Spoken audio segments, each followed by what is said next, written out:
All right, so I'm a little bit late on this review. I actually got sent this screener from Shudder, and it is exclusively on Shudder as of March 31st. This screener got sent to me and ended up in my junk inbox, so I just got to it.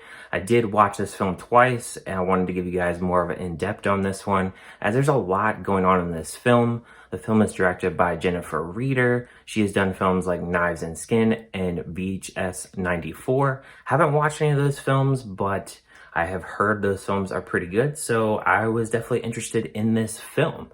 And I do have to ask, this is your first time on the channel, hit that subscribe button, give the video a like, and turn on the notification bell so you never miss any videos that I make.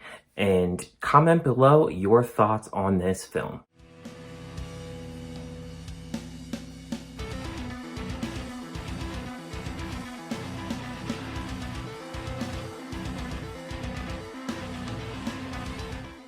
An anxious shut-in moves into a haunted apartment, hiring a stranger to perform an exorcism, which quickly takes a horrific turn. The film stars Michael Shannon, Kate Arrington, Theo Germain, Daniel Kyrie, Morgan S. Reish, Gina Walker, Felonious Monk, and Lawrence Grimm. So Night's End is a film about a black guy named Ken.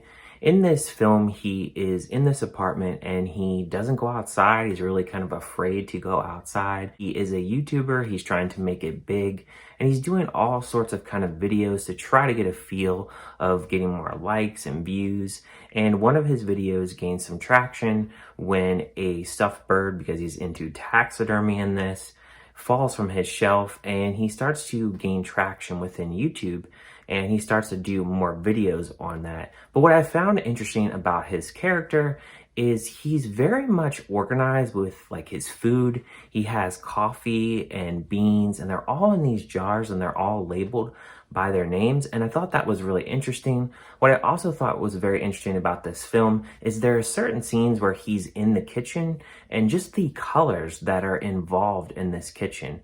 There's a part where it is half red in the kitchen, and there's two other rooms. They're blue and yellow, the lighting, and then they have these sheets of plastic over the doorways, which is very interesting to me because just the way that that was all laid out was very interesting. And also on his windows, what I did notice in the film is he has all these newspaper clippings taped to the windows. I also enjoyed the fact that we really learn a lot about his character. This film really focuses a lot on his character development, and throughout this film he is really talking on Zoom to his best friend, and then he has his wife and her new husband, and you learn that he has two children, and they seem to have a decent relationship even though they are split apart. And you also find out that he has a drinking problem and other aspects that you learn about him. And something that is very much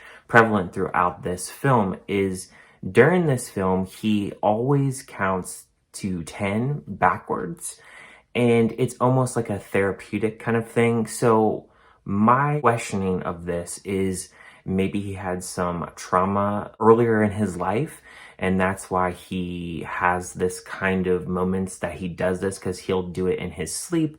He'll do it under a stressful time.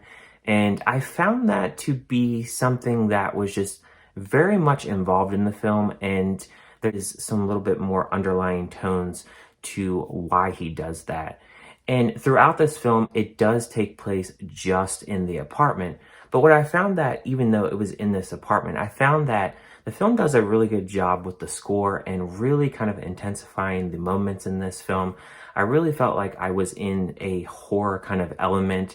I never felt that it was too over the top with the score. I also really was interested in the history of the apartment, and I'm really glad that they really kind of explained what really went down in this apartment and why we got to the point that we're at, and why Ken is hearing all these strange noises and screaming at night and different things that go on this film. There's definitely a lot of elements in this film where you really kind of question, is this really happening or is this in Ken's head? And the reason why I say that is because he is a past drunk, and then he also did something very interesting throughout the film that I don't think I've ever seen anybody do, and I don't know why they would do it. and that is he drinks coffee with Pepto-Bismol. I thought that that was very interesting because I don't think I've ever seen anybody do that. I don't really know what that would actually do to you. If anybody knows in the comments what that would actually do, if it would cause hallucinations, I really would like to know, because I really thought about that throughout the film when he was doing that, that maybe some of this stuff that he was drinking was causing some of the things to happen throughout the film, and just his whole mindset throughout this entire film. And as the film gets to the end of the tunnel, I felt the film really switched gears and really amped up. I really thought that the way that they wanted to wrap up this film, I really quite liked it.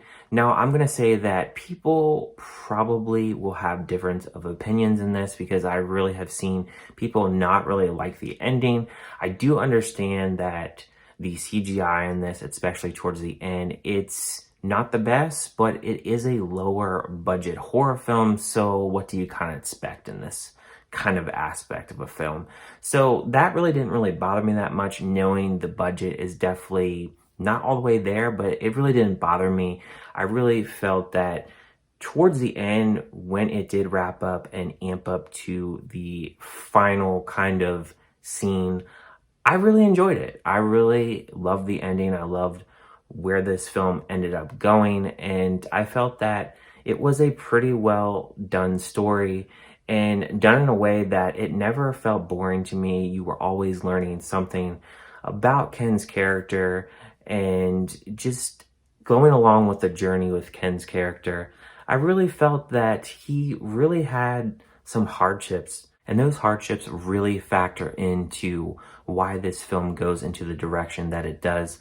I'm gonna give a score of this film a 4 out of 5. I felt this film to be a really good film. I really enjoyed the journey with Ken, and I really felt that this film, maybe the CGI wasn't the best towards the end, but overall, I really did enjoy this film, and I really think that you guys should check it out. I'd be really interested to hear your thoughts on this film, and if you enjoyed the film. Thank you guys for watching this review, and I'll see you guys on my next one.